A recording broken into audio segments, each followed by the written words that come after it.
Tá bom? A pergunta de hoje, né? Vou voltar aqui a fazer a lembrança do, né? Estamos no culto 403. Olha só, né? 403 é o culto que nós estamos.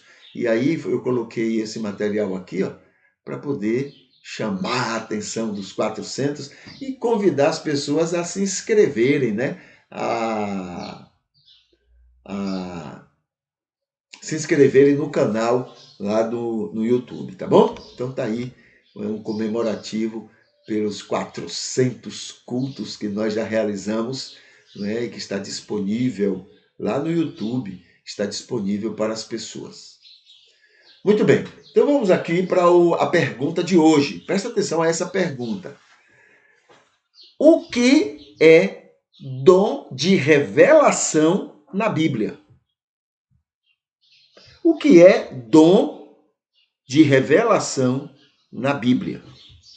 Tá bom? Então, essa é a pergunta que a gente tem para hoje. Temos tratado de muitos temas essenciais e muito atualizados para a vida do cristianismo nestes tempos. Né? Nos nossos cultos aqui, a gente tem tratado de muito disso. E muitas perguntas que são feitas são né, muito apropriadas para essa época que nós estamos vivendo. Este é um outro tema maravilhoso para se tratar, já que tem trazido tantas dificuldades para muita gente e, ao mesmo tempo, tem sido instrumento de manipulação de outras tantas gentes sobre o rebanho imaturo de Deus.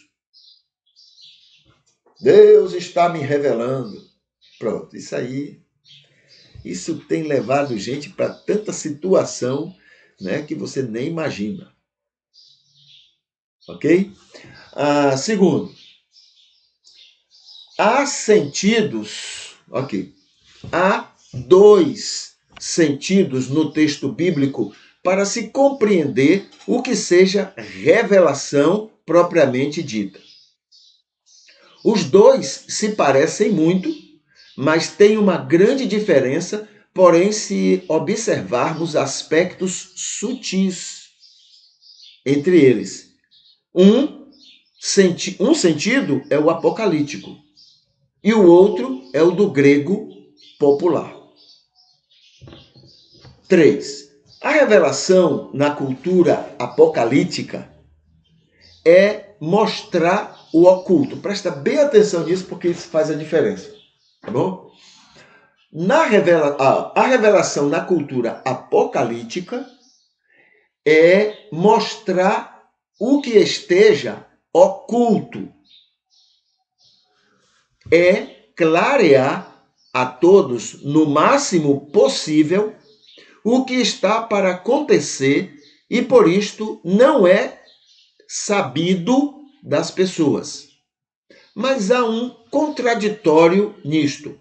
É que a cultura apocalíptica se notabiliza pelo oculto, pela linguagem dúbia, a linguagem simbólica, justamente para que muita gente não saiba do que está se dizendo.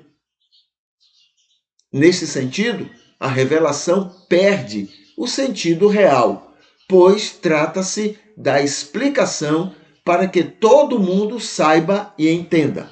Então vamos ver aqui. Na cultura apocalíptica, revelação é eu falar para as pessoas, né? É eu falar para as pessoas uma coisa que está oculta, que elas não enxergam. Eu falo para elas uma coisa que elas não entendem, que elas não enxergam, não veem. Está oculto. Tá bom? Agora entra aí uma contradição, porque na cultura apocalíptica você não pode falar as coisas claramente. Você não pode falar claramente. Você tem que falar de maneira dúbia, de maneira duvidosa, confusa.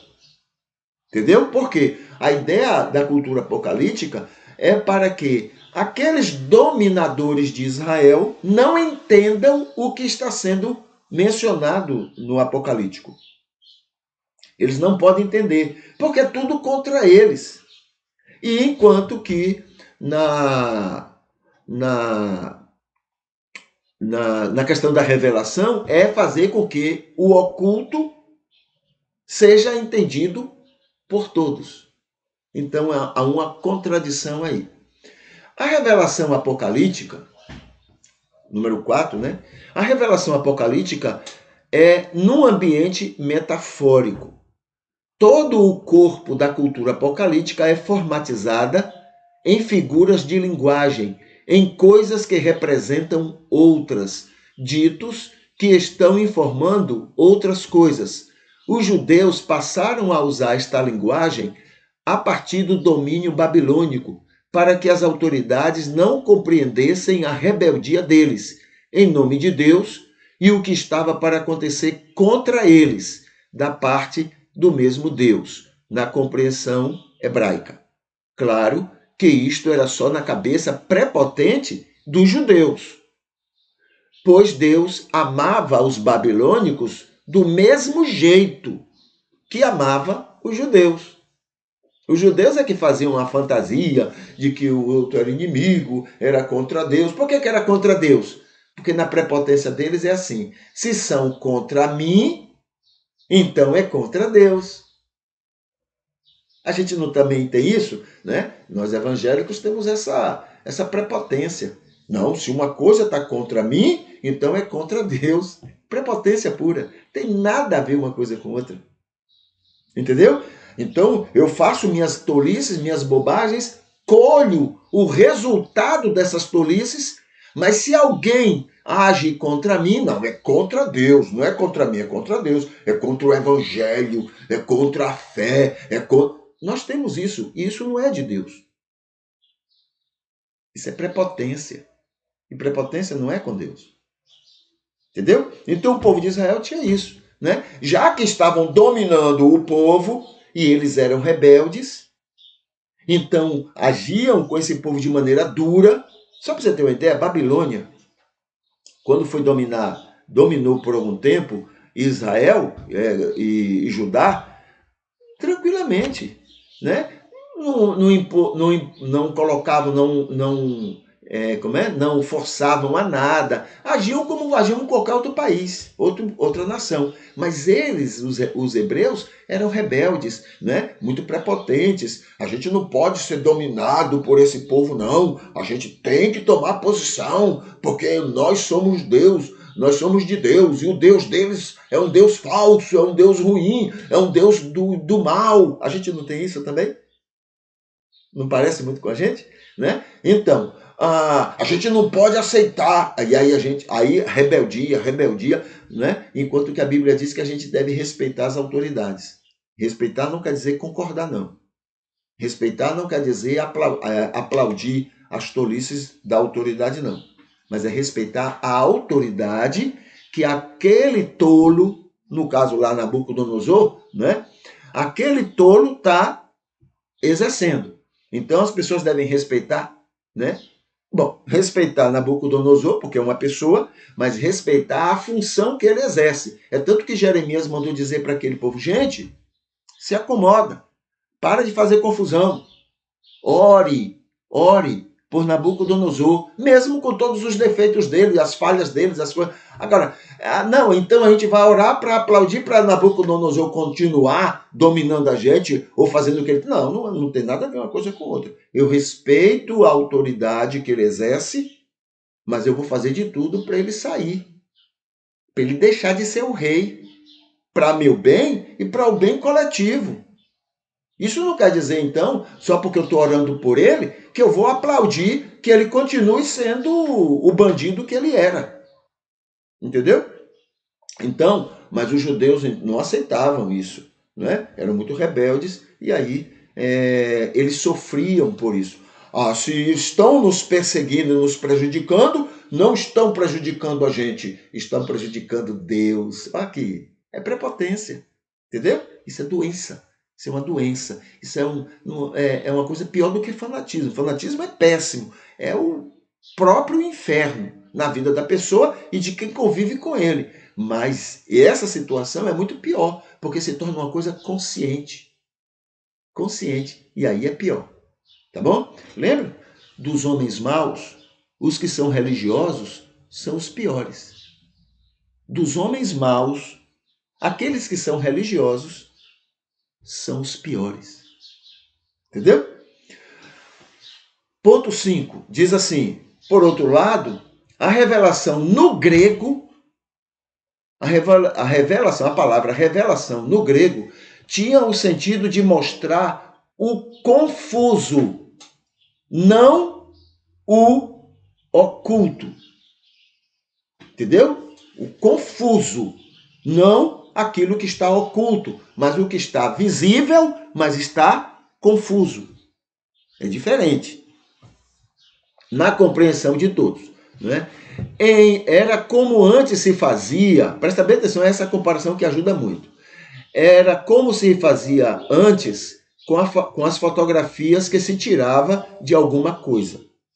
A pessoa tinha em mãos um negativo que, ao se olhar, via tudo confuso. Não sei quantos aqui já viram isso. Eu assisti, né? Eu tenho pouco tempo de vida, de idade, mas eu cheguei a ver um negativo. Você olha o negativo, você vê tudo confuso. Você não vê as coisas que você tirou a fotografia. Você vê tudo ali misturado. Não dá para perceber exatamente do que se trata a coisa. Então, era como se fazia antes. A pessoa tinha em mãos um negativo que, ao se olhar, via tudo confuso. Estava tudo ali, mas não estava compreensível. Levando a um laboratório, o laboratório, fazia uma revelação daquele negativo.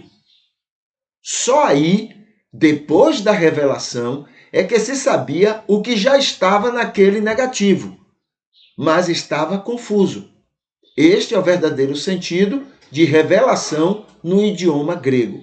Né? Então, você tem o que é no grego a revelação? Você tem aqui uma coisa, você não está entendendo o que é que tem aqui. Você está vendo, está ali diante dos seus olhos, mas você está confuso para você.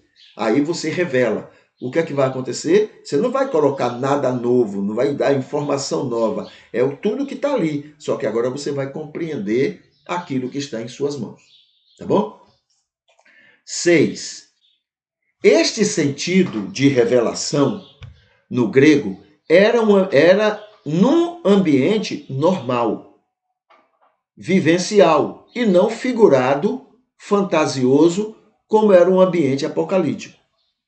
Quando se falava em revelação, não se falava em expor coisas ocultas.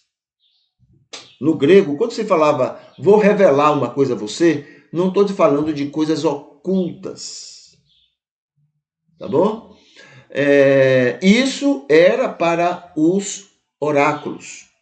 Os oráculos é que pegavam, você queria saber uma coisa, você queria saber de uma coisa que você não sabia, que ninguém sabia, uma coisa do futuro, né? Falando do futuro, você ia então e o oráculo lhe dizia, isso no grego, lhe dizia aquilo que ninguém sabia.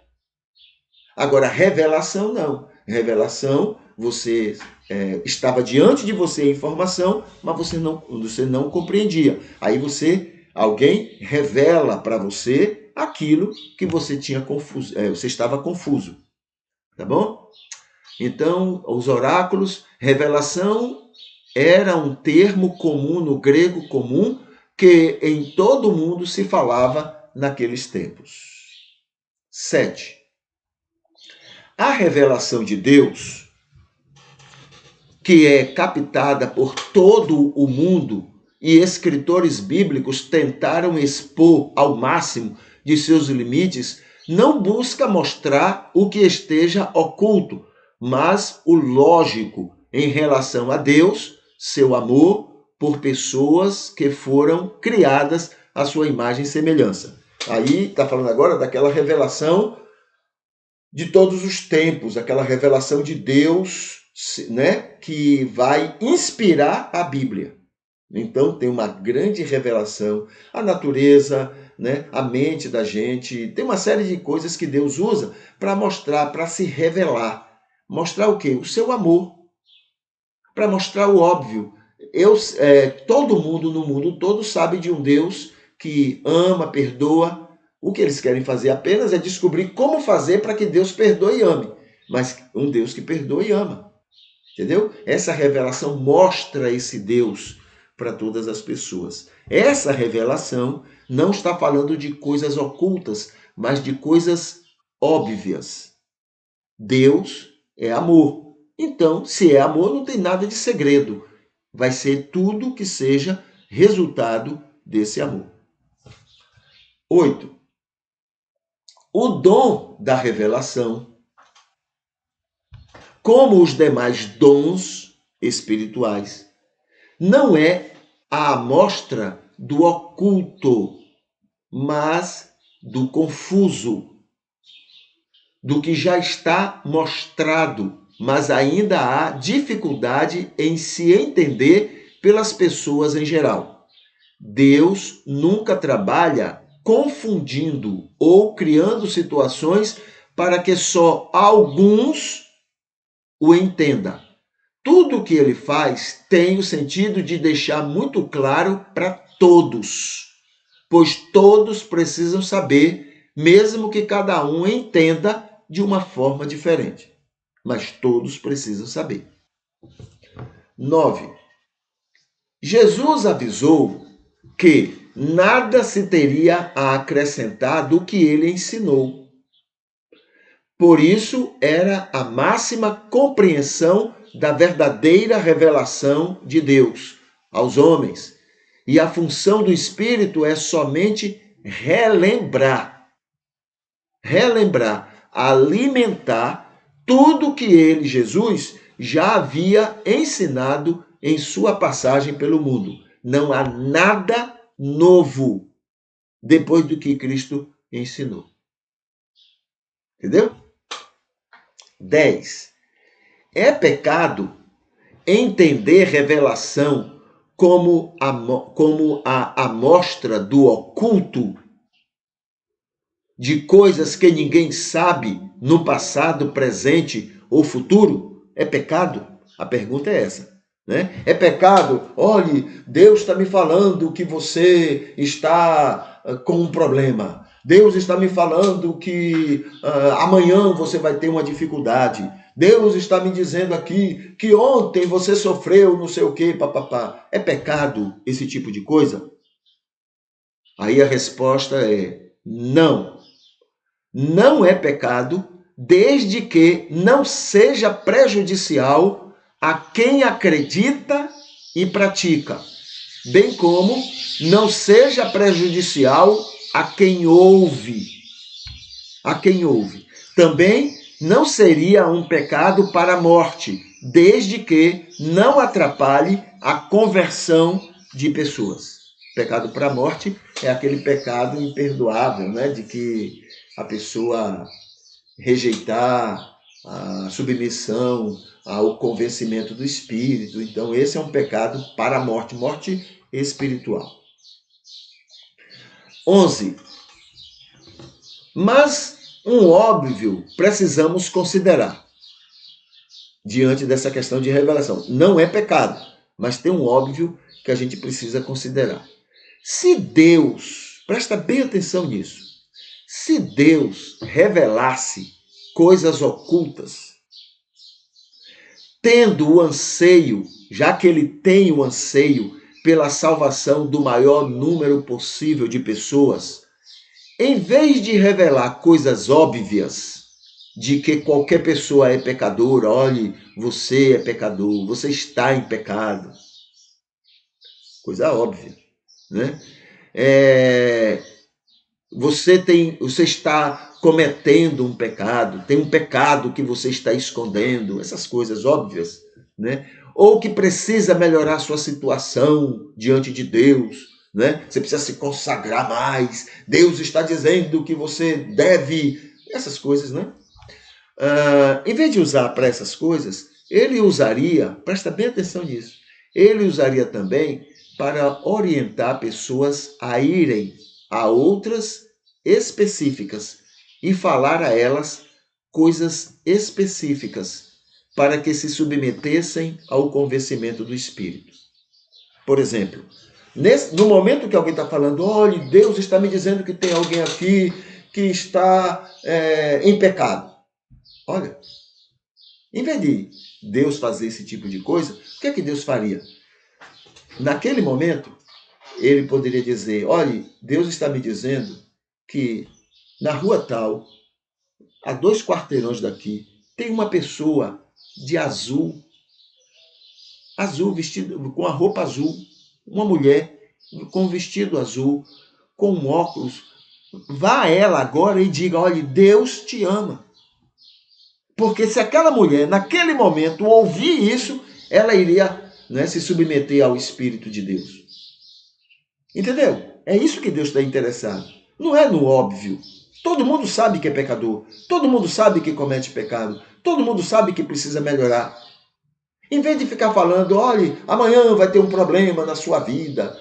Não é isso que preocupa Deus. Amanhã ele já tem tudo preparado para ajudar aquela pessoa. O que preocupa Deus é salvar aquela pessoa ali. Saia, fulano, agora Deus está me pedindo, orientando que... Ele nem falaria pelos outros, falaria pela pessoa mesmo, né? Olha, levante-se, vá lá na rua tal, eu vou te mostrar uma pessoa para que você fale dela agora a respeito de Jesus Cristo, a respeito do pecado, a respeito do perdão, porque o Espírito está trabalhando no coração dela, e se você chegar agora e falar isso, ela vai se submeter ao Espírito de Deus. O que você acha? Ele faria isso? Ou em vez de falar isso, ele fica dizendo, olha, você está em pecado. Aqui tem uma pessoa que está em pecado. Mas quem ali não está cometendo pecado? Quem ali não está? Entendeu? Então, essa questão de revelação não é coisas ocultas, mas sim coisas obscuras, coisas confusas, que não estão fáceis de serem entendidas. É isso que a palavra revelação, no grego normal, quer dizer. No apocalíptico, não. Quer falar coisas mesmo ocultas, coisas que ninguém sabe. Mas no grego normal, é falando de coisas que sabe-se, mas está confusa e muita gente não está compreendendo. Tá bom? Esses são alguns itens para a gente responder sobre o que é dom de revelação.